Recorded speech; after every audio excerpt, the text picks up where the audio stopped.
Good morning বন্ধুরা, সকলে কেমন আছো? আশা করি অনেক ভালো আছো সবাই। আজ যে যেখান থেকে ভিডিওটা দেখছো সবাইকে আমার তরফ থেকে শুভকামনা রইল।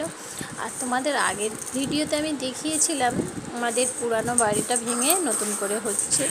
তো বহু বছরের বাড়ি তো আগেই বলেছিলাম, তো সব কিছু নষ্ট হয়ে গেছে। আর দেখো, এক সাইড প্লাস্টার হয়েছে, বাড়ির পাশটা হয়েছে, এবার সামনেটা ভাড়া কাটানো হয়েছে। বাড়ির এই সামনের পজিশানটা এবারে প্লাস্টার করা হবে। তো প্রচুর বহু বছরের বাড়ি, 2002 সালে হয়েছিল, তো এমনি পড়েছিল, তখন পড়ে থেকে থেকে প্রচুর নষ্ট হয়ে গেছে। তো যেখানে যা ভাঙার ভেঙে তৈরি করা হচ্ছে। আর দেখো বাড়ির আগের রূপটা আর এখনের রূপটা দেখো। আর ওই যে চূড়াটা, ওই যে ডিজাইনটা করতে না হিমশিম খেয়ে গেছে মিস্ত্রিরা, শুধু ভেঙে ভেঙে পড়ে যাচ্ছে, করে তৈরি করে নিচ্ছে আবার ধপ করে পড়ে যাচ্ছে খসে। বলছিল যে অনেক দিনের পুরানো বাড়ি, সেই জন্য সিমেন্ট বালি ধরছে না, এই কারণে খসে পড়ে যাচ্ছে।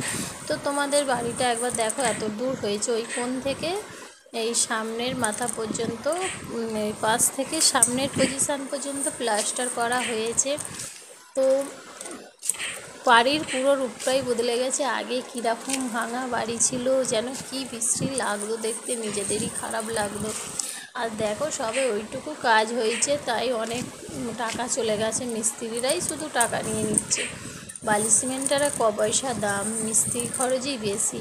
তো যাই হোক, বহু বছর পর বাড়িটা নবরূপে সাজছে সজ্জিত হচ্ছে, তো খুবই ভালো লাগছে।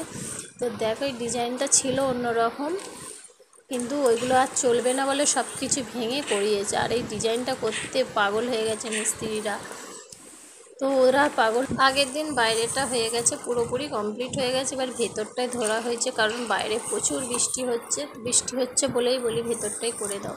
তো ভেতরে ওপরের সিলিংটা প্লাস্টার হয়েছে, আর সিঁড়ি পিঁড়ি মানে পুরো সবটাই বাকি ছিল, পুরো বাড়িটাই পড়েছিল, আর অনেক ইটও নষ্ট হয়ে গেছে। তো এখন ভেতরটা প্লাস্টার হচ্ছে। ঘর থেকে বাইরে বেরোতে পারছি না, আর এইদিকে উল্টে শুয়ে পড়ে আছে। আর তারপরে বসবাস করা বাড়িতে যদি কাজ হয় এরকমই অসুবিধা হয়, আর খুব অসুবিধা হচ্ছে। চারদিকে বালি কিচকিচ করছে, কোনো রকমে খাওয়া দাওয়া হচ্ছে, আর ওই কোনো রকমে হচ্ছে। তো আগের দিন হয়ে গিয়েছে, তো মেঝেটা ওপরটা প্লাস্টার হয়ে গেছে, তো মেঝেটা এবারে হবে। তো পাথর লাগানোর তো আর অত টাকা নেই, তো পরে দেখা যাবে ভবিষ্যতে যদি কোনো দিন করতে পারি। তো মেঝেটা এখন ঢালাই করা হচ্ছে। তো তোমাদের পুরো ভিডিওটা দেখালাম, কারণ অনেকেই বলেছে তোমার বাড়ি দেখাও, তোমার বাড়ি দেখাও। তো তখন বাড়ি দেখাতাম না, একদম ভাঙা বাড়ি ছিল বলে। তো যাই হোক, তবু দেখিয়েছি কোনো রকমে, তো পুরোটা কোনো দিন দেখায়নি। তো দেখো মেঝেটা ঢালাই হচ্ছে, আর আজকের এই ডেটও সিমেন্ট করে দেবে একেবারে। ওই সিঁড়ির নিচে দেখো পায়খানা, তো সবই কোনো রকমে করে বসবাস করতাম, যেটুকু চলার মতন হতো সেইটুকু করে নিয়ে থাকতাম। তো দেখো বাড়িতে যদি কাজ হয় তো এরকমই অবস্থা হবে।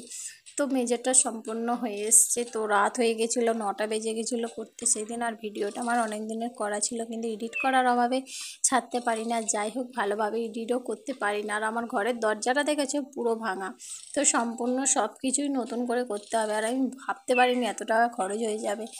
ভাঙা ঘরে এইদিকে ভাঙতে হচ্ছে, আবার গড়তে হচ্ছে, তো খরচ হবে। আর যেদিনকে আমাদের ঢালাইটা হচ্ছিল প্রচণ্ড গরম ছিল, আর সকাল থেকে একদম কারেন্ট ছিল না, আর বাড়ির বাইরেও বেরোতে পারছিলাম না। মিস্ত্রিরা বলছিল বেরোনো যাবে না, তো ঘরের মধ্যেই বসে বসে আমি ভিডিও করছিলাম। আর ওই তোমাদের দাদাভাই দেখো হনুমানের মতো জানালায় বসে আছে।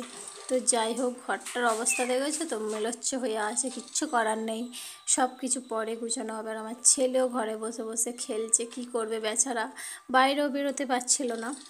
তো চলো তোমাদের পুরো ঘরটা একবার ঘুরিয়ে দেখিয়ে দিই। দেখো কমপ্লিট হয়ে গেছে, প্লাস্টারের কাজ আপাতত কমপ্লিট হয়ে গেছে, কিন্তু এই রান্নাঘরটা পাথর লাগানো হবে। তো এখনও মিস্ত্রি পাচ্ছি না, দেখি কবে করানো যায়। তো এটা করে নিয়ে এইটা এই দিকটায় রান্নাঘর, এখানটা একটা দেয়াল ছিল, এই দেয়ালটা ভেঙে ফেলেছি। এই যে এখান দিয়ে একটা দেয়াল ছিল, দেয়ালটা ভেঙে ফেলেছি, কারণ অসুবিধা হচ্ছিল। তো আর এইদিকে এরা দুজনে খেলছে, আর একটা পাখা কিনে এনেছে, একটা পাখার প্রয়োজন ছিল, সেই পাখাটা ফিটিং করা হচ্ছে। তো ভিডিওটা তোমাদের কেমন লাগলো অবশ্যই অবশ্যই কমেন্ট করো, আর আমার পাশে থেকো, আর সাবস্ক্রাইব করে চ্যানেলটিকে গ্রো করো। তো এখানেই শেষ করছি। টাটা।